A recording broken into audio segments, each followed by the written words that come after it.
When you were White House press secretary, did it feel odd being the face for a lot of decisions made by men? Yeah, I mean, actually, somewhere in the back of your head, you must have thought, is this really, I'm defending this because I have to, but is this really a good idea? there weren't a lot of instances, quite frankly, where I felt like I had just sort of really disagreed with the policy, although the process sometimes I found, a little baffling. But I had it. The way that being a woman affected me there had less to do with policy and being, as you said, the sort of female face of a male, mostly male government.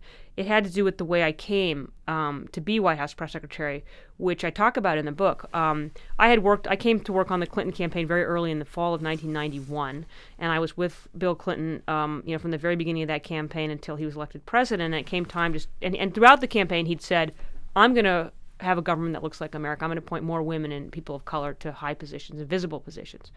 And then it came time to start making the appointments, and it was hard, as these things are. And he was getting a lot of pressure, particularly from women's groups, to appoint women. And so there I was, 31 years old. No woman had served as White House press secretary. Didn't have any Washington experience. I had a great relationship with Bill Clinton, but I think he had some reservations. Was I really ready for this? This is a pretty big job.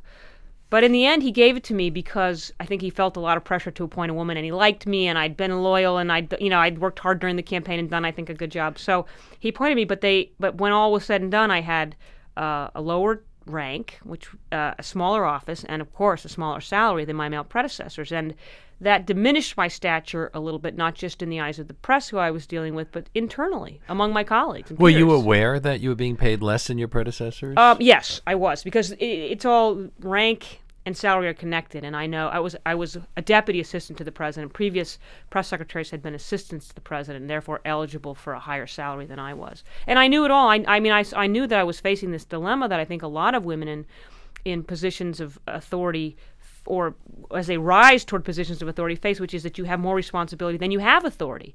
And it makes it hard to get the job done. I'd seen it happen to other women. I vowed it wasn't going to happen to me, and yet when the time came, here I was staring down the barrel of the same dilemma.